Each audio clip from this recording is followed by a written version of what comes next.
So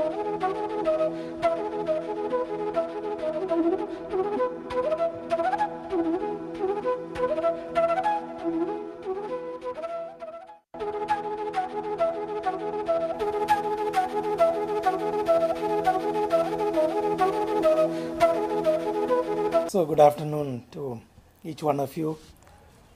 My name is John Chatanat. I am coming from the Indian Social Institute. I am the Vice President and also the Research Director. And before that I was teaching in the college, Vidya Jyoti College of Theology. Today we have the topic, the role of the civil society and the NGOs in the societal change and the transformation process. When we look at a topic like this or any topic, as a method we could think of starting with the phrase at the end. We have the two phrases as a subtitle here, the transformation process and the social change.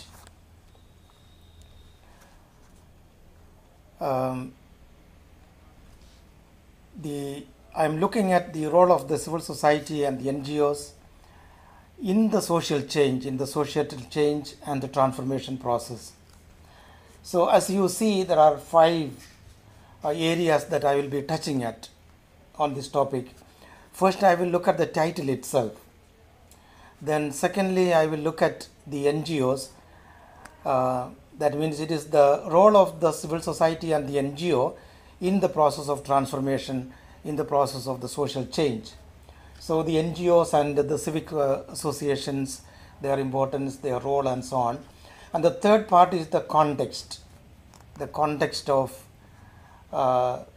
this social change and the role of the NGOs, the origin of the NGOs and the context and so on.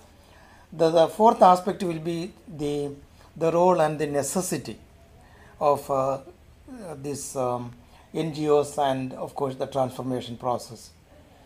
The last and the concluding part, the fifth part, the prophetic role of the NGOs, the prophetic role and the challenges that they are facing today, and also then we will end and we will conclude. So totally about an hour. I hope by kind of 50-55 minutes I will explain things, and then at the end we can have a little bit of conversation, a few questions. We can have a little conversation at the end. Let me look at the title itself. There are 3 important phrases here. One is NGO, second is the social change, the societal change, then the third part, the transformation process. Just looking at this title itself, change, the transformation process. The transformation process, when we look at, we are looking at the various dimensions of life. It is the change or the transformation in all these various dimensions of our life. We can pick up the 6 dimensions. It is not anything new. I am just clarifying it. We have the social, we have the economic, we have the political, we have the cultural, the religious, then the personal, the psychological dimension. So we are looking at the transformation in all these 6 dimensions of life. And also when we talk of transformation, especially transformation at the personal level, 3 types of transformation that we are talking of. Because when NGOs and other social institutions will come, or organizations working towards the social change, they are also looking at these type of behaviors and attitudes. So that means there is an attitudinal change, there is a behavioral change, and also there is a cognitive transformation. So the 3 types of transformation we are talking of. Just to remember this, we can remember as A, B, and C. The attitudinal change, the behavioral change, and the cognitive change. So when we look at these 6 dimensions of life, and also involved on these three transformative processes, probably at the individual level, there is an intrinsic relationship between the personal change, personal transformation, and social change. See, by and large, the NGOs and the societal organizations or the social institutions, organizations, they work on the social level, of the civil society. But at the same time, there is an intrinsic relationship between the personal level and the social level. We cannot simply separate that completely. If you remember what Gandhiji was saying, be the change that you would like to be. That means there has to be an individual transformation by and large to have a social transformation. So there is an intrinsic relationship between these two. The example of Gandhiji, the way he explained the word Swaraj, probably would give us an understanding of this intrinsic relationship of the personal and the social. The word, we can just break it up. You can say it Swa and Raj. If you look at the Swa as noun and Raj as verb, it is ruling the self, the control of oneself. That is the personal level. And that's where Gandhiji always insisted. Any transformation, any change, we have to really give a lot of emphasis on this first part. It is ruling the self. I have to rule myself before I can think of even ruling our society, ruling the country. So the control of oneself, that is the personal level. That is the Swa as noun and Raj as verb. Now we can look at Swa as adjective and Raj as a noun. That means it is one's own country. It is independence. It is freedom. That is at the social level. So these two are intrinsically related when we look at any transformative process. So I'm just giving as a sort of an introduction that though we are going to emphasize now on the social level, at the same time at the back of it, we should not forget that there are personal elements involved here. So when we look at these NGOs and the civic organizations, I am moving into the second part. The NGO, they are described by the World Bank as something like this. Private organizations that pursue activities to relieve suffering, promote the interests of the poor, protect the environment, provide basic social service, or undertake community development. You see the various aspects are already mentioned here. The purpose or the role of the NGOs, the private organizations, to relieve the suffering, that the first one they were mentioning, promote the interest of the poor, protect the environment, provide the basic social service, and undertake community development. So we can see the various roles that the NGOs would be playing here. We can look at three major roles that the NGOs would be playing in the transformation process: the program activities, the constituency building work, and the organizational practice. Now, what do they mean?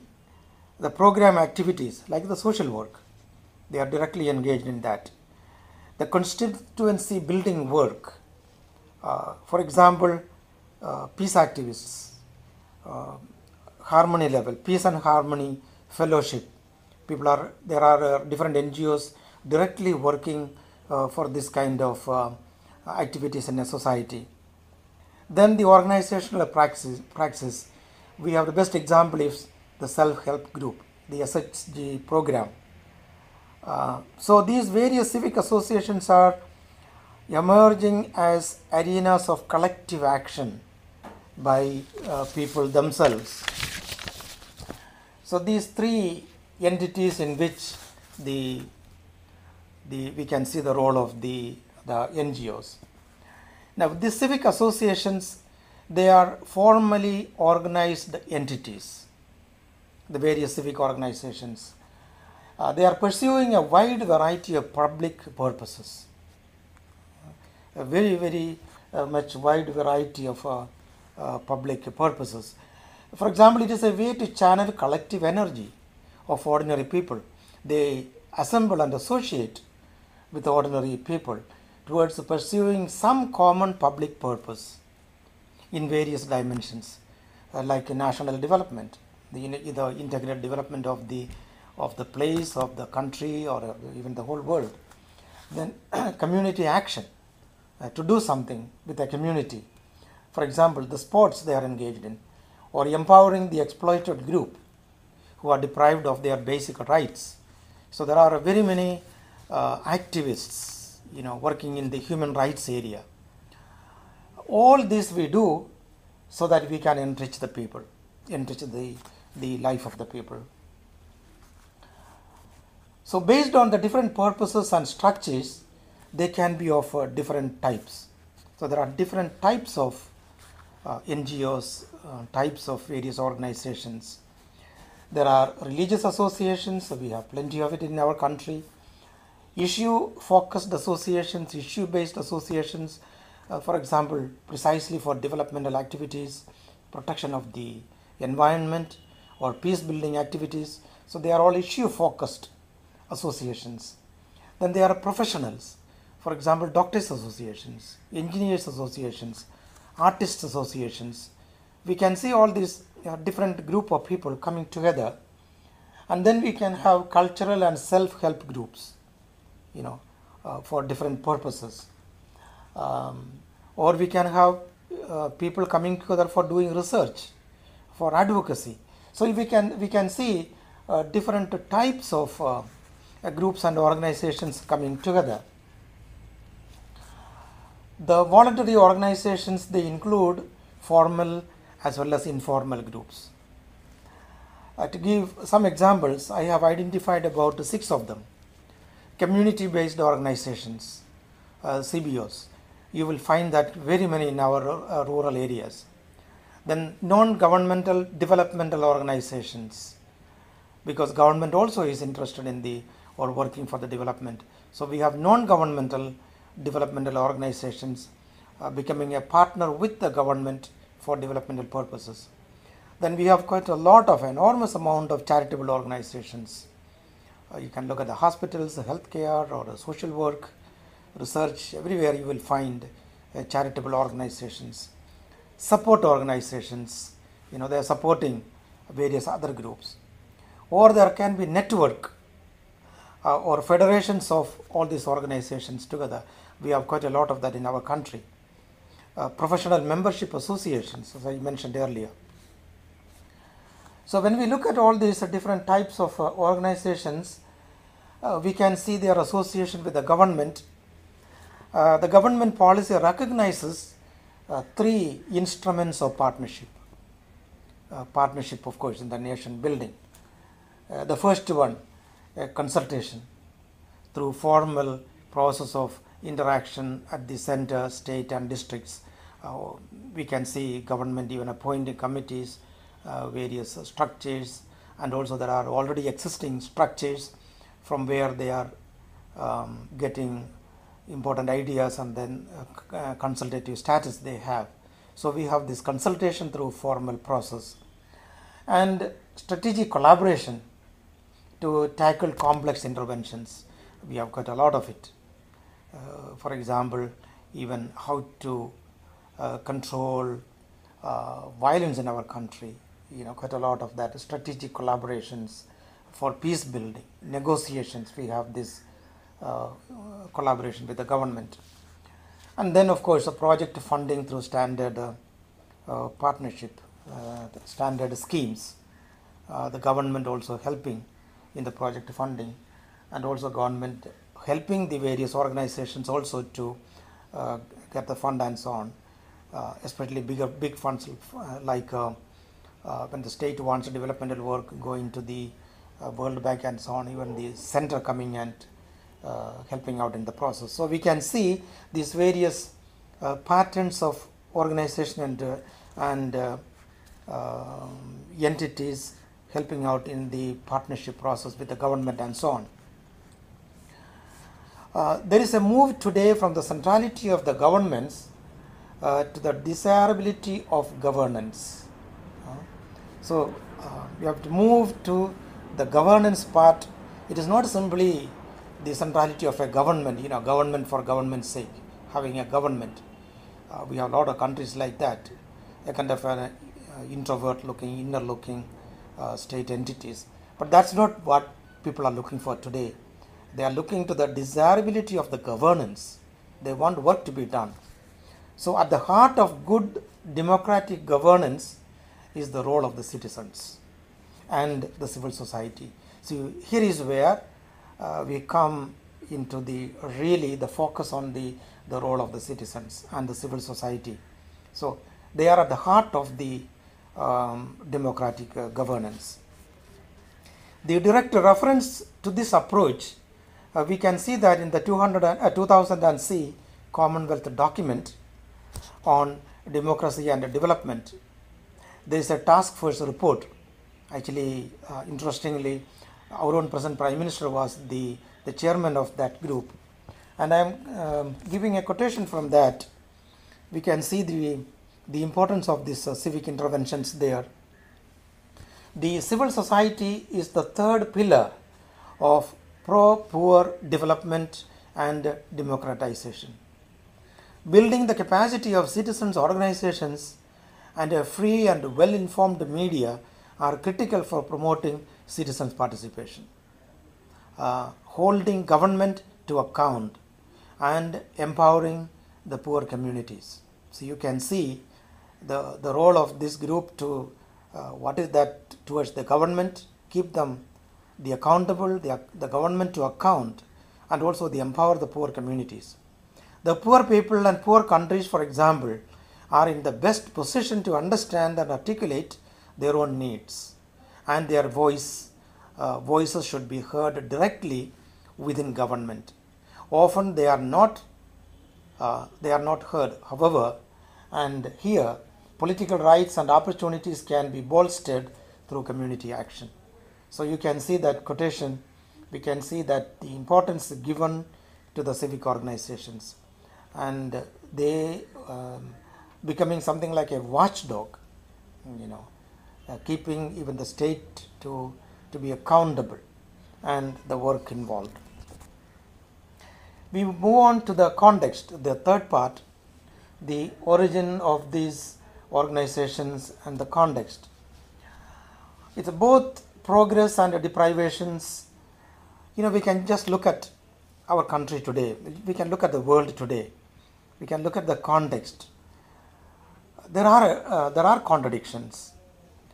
When we look at the society, we see both progress and also at the same time the persistence of poverty, persistence of hunger, lack of development, deprivation, the environmental degradation. On the one hand, we see tremendous progress.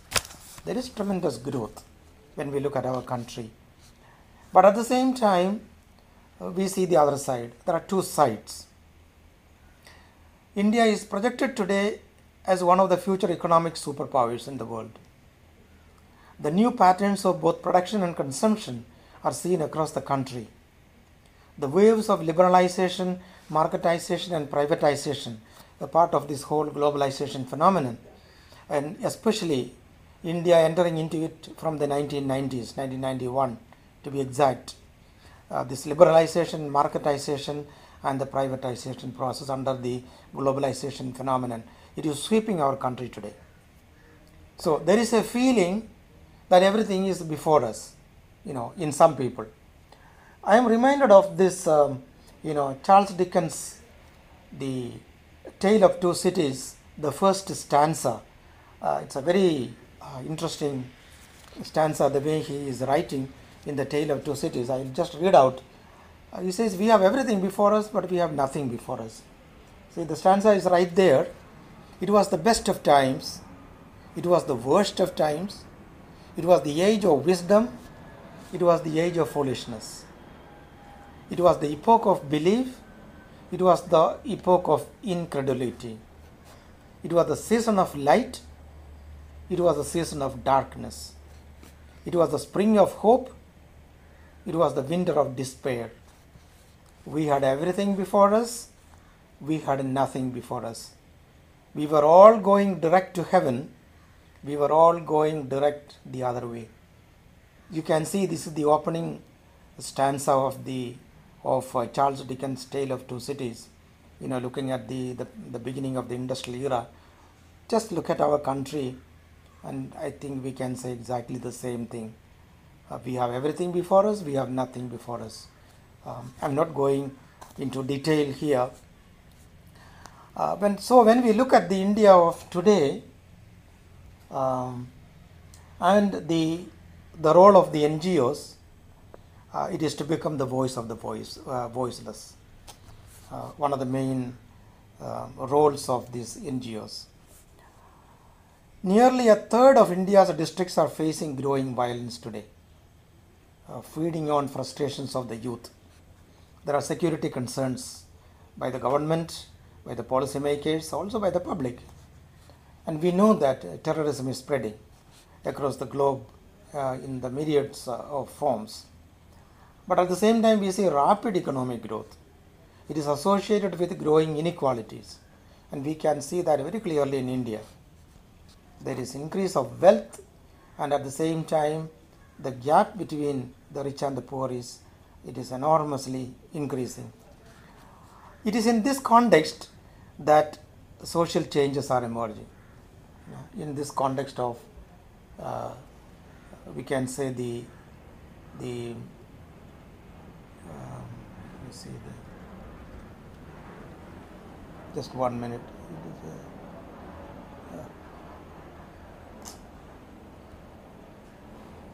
Yeah. So this rapid contradictions of the economic growth and the growing inequality, there is a feeling of the responsibility to the future generations, and that seems to be evaporating today. So there is a concern of the policymakers, also concern in the society itself. The democratic accountability and also the optimum and efficient use of scarce resources for maximum welfare, they are the twin challenges of modern era, modern state. The democratic accountability, the optimum and efficient use of the scarce resources. So the existence of the NGOs is proving to be a necessity today. So it is not a luxury. So there is, as I was mentioning, the necessity of the NGOs. So the inability of the welfare state and the free enterprise to create integral, just and sustainable societies, promoted by the inadequacies of the state bureaucracy and also the market mechanism of the capitalistic order. These two entities, the state bureaucracy and the market mechanism, they are not somehow adequate today to solve our modern problems. So citizens across the globe have developed organizations of the civil society, we call the NGOs, to help address a wide variety of social needs. So the rich-poor gap, as I mentioned, it is increasing, and here I am entering into the role of the NGO societies, NGOs and the civic societies. I can identify four of these, what is called, the four roles I can identify.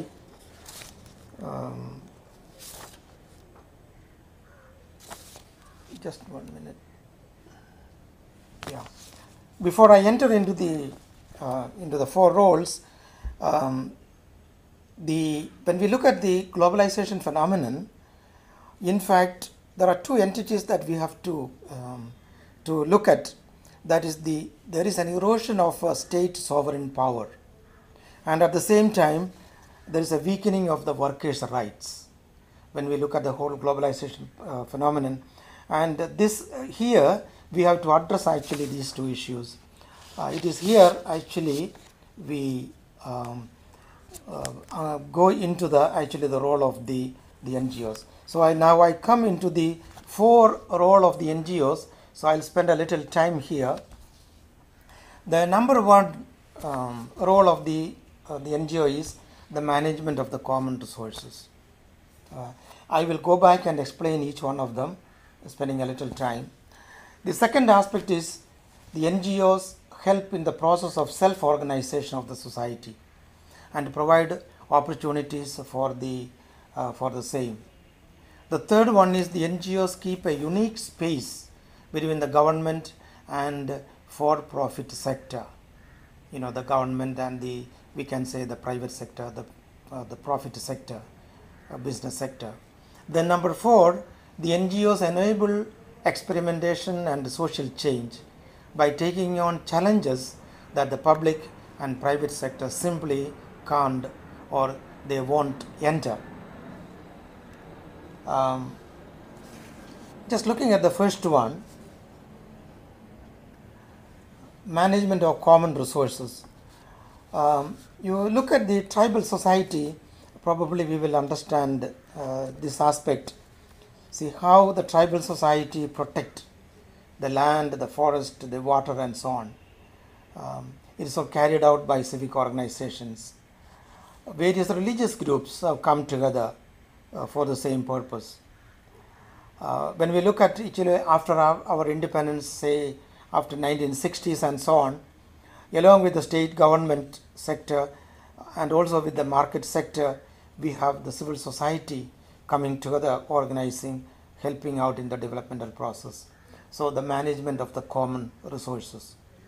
Then the NGOs help in the process of self-organization of the society, the providing opportunities for the same. Quite a lot of initiatives have been taken by NGOs here. Their work in the broad array of a field of, say, poverty alleviation, education, developmental arena, environmental work, health, culture, the art. So you can name quite a lot. So that means to empower the citizens, promoting change, there are NGOs working at the grassroots level, very many in our country. So there are thousands of NGOs now. If you look at even India alone, we can see them working in various areas. So they maintain the very character of India, the character of pluralism.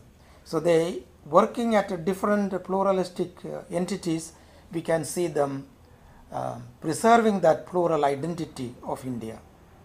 And thirdly, the NGOs keep a unique space between government and the for-profit sector. Many of the NGOs, non-profit organizations, they keep a balance.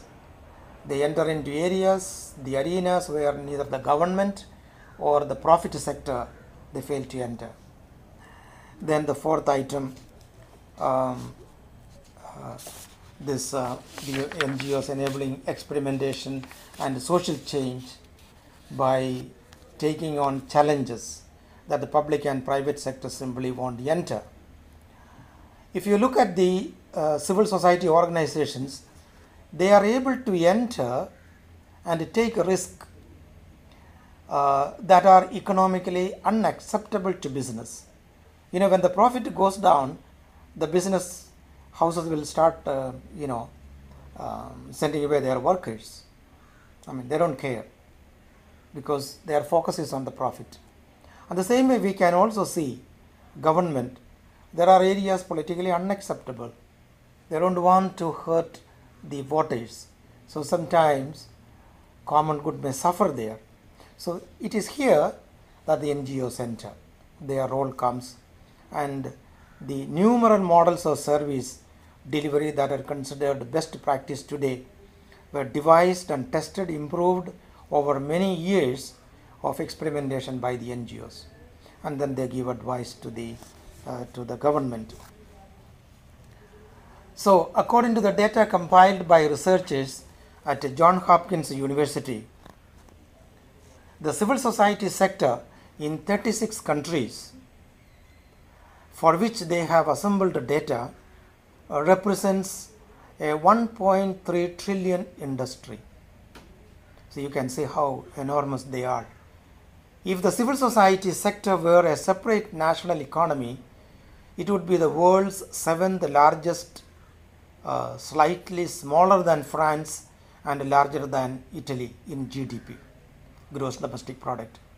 The organization of civic society employ around 45.5 million people. That means 455 lakhs of people, or almost 1 out of every 20 employable people in the world, they are employed. The data from Johns Hopkins demonstrate that civil society is a significant presence in nearly every country and every region. We can look at some of the examples of the impact of global civil society around. The international ban on the use of the landmines. It was ushered in by a dedicated group of international NGOs. Another example is much of the progress made on combating the spread of HIV/AIDS can be attributed to civil society.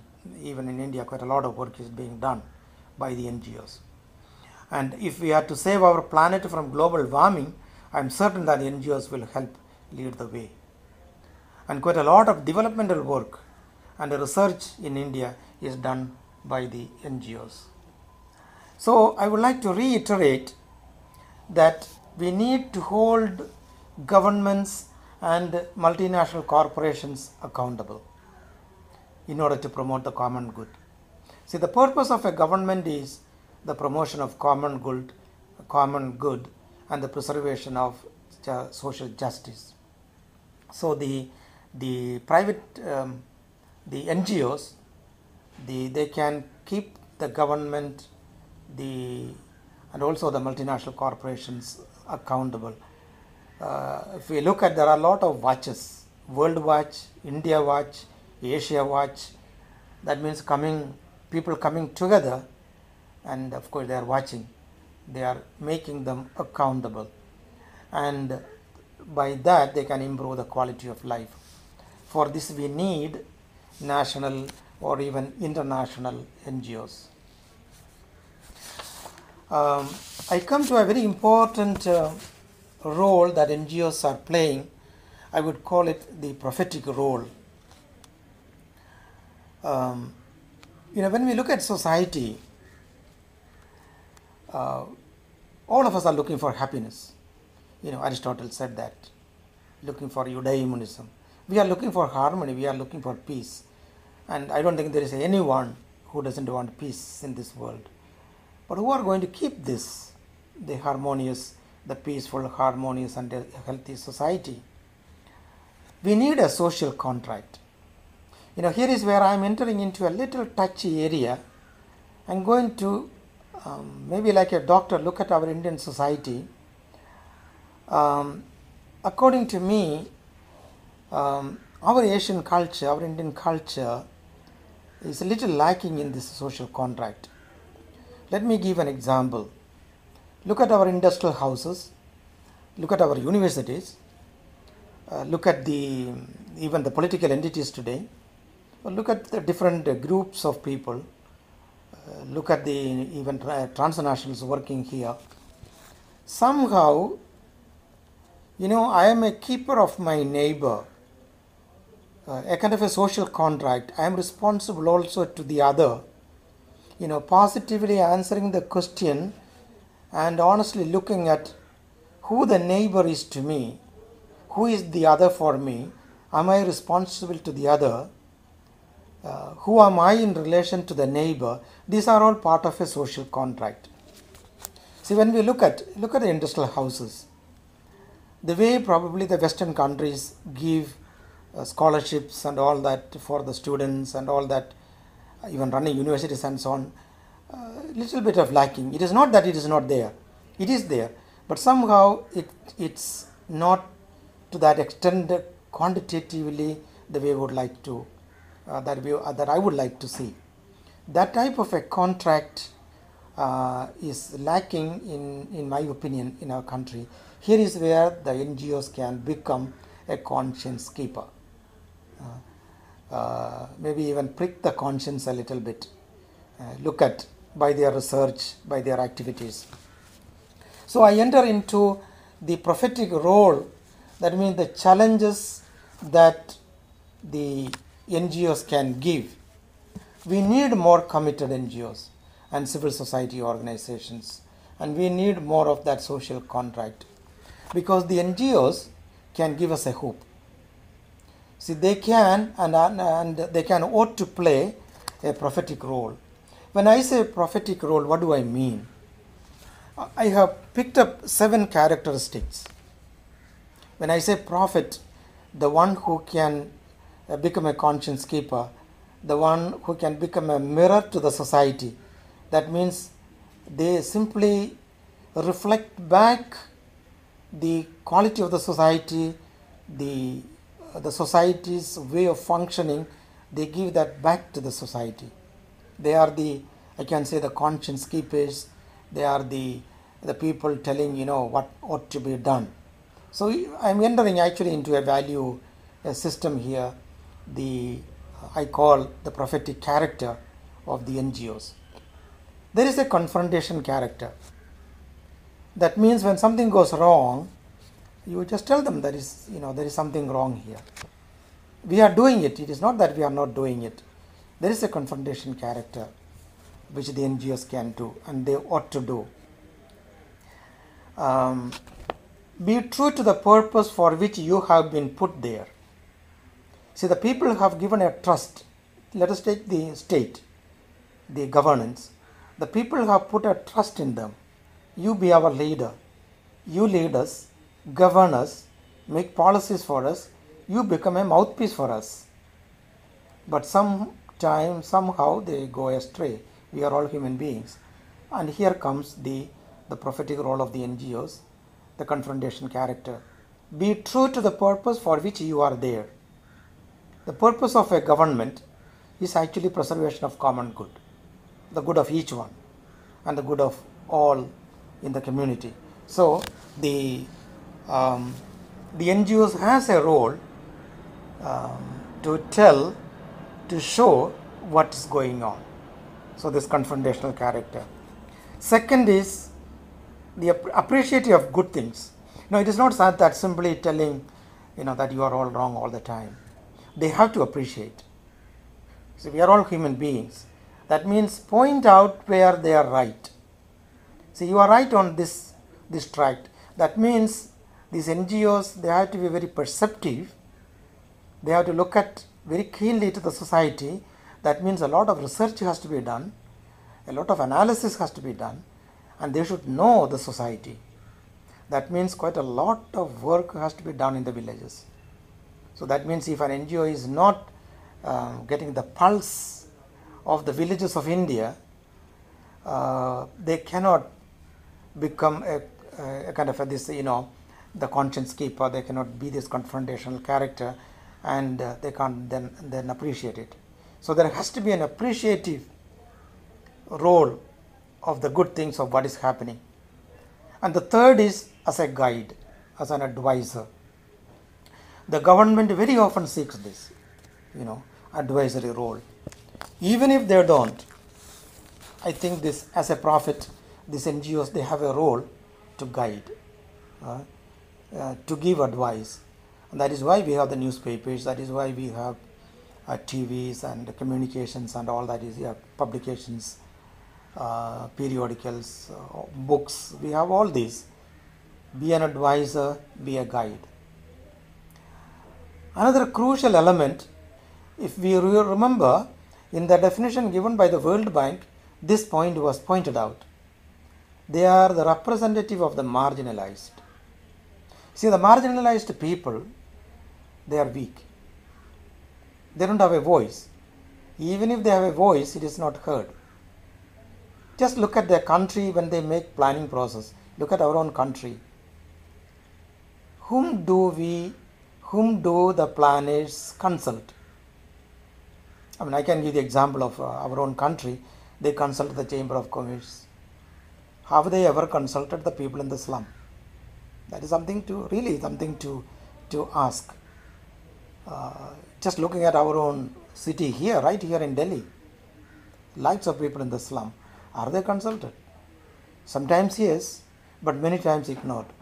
So these NGOs, they become a kind of representing them, representing the marginal people.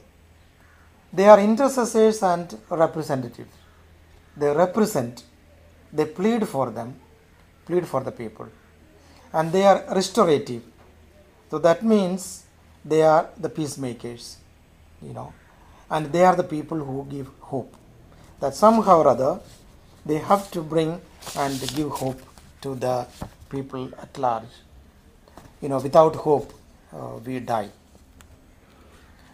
I hope I can take about 5 more minutes.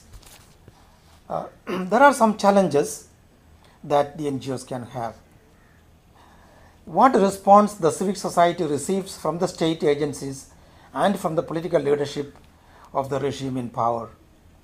The diversity within its fold, the internal tensions and contradictions. So that means the NGOs themselves, should face or critically face themselves and ask a question of even authenticity about their own work. Transparency and accountability also is needed from them. So we have to go then beyond a charity model, I will call, that means beyond grant and aid to integral sustainable development. That means we have to enter into developmental work, and also from there move to a justice work and also to a solidarity work. That means beyond tolerance, I think we should go into an acceptance. And here is where the NGOs can do a lot of work in the villages, bringing peace and harmony. There is a phrase called a word in Ubuntu in South African language. We are because you are, I am because you are, we are because I am. That means showing an interrelationship. And this interrelationship also somehow giving hope. When we look at our structure, our life itself, we have plenty of conflict. Conflict is part of our life. 90% of our life is conflict. Somebody said. About 10% of our life is hopeful. But then this 10% of the life should give us that energy to overcome this 90% of the despair. And that's the role of the NGO. And we have the National Integration Council in our country, of which the Prime Minister himself is the head. So like that, the NGOs also can take up work of national integration, by which we can say that we move beyond this grant to development, to justice work, to solidarity work, that means to an acceptance work, so that we can look forward with hope, a harmonious, peaceful country. So here we can see that the NGOs have a tremendous role to play. Yeah, I think we can stop for the day. So thank you very much. We'll see you later on.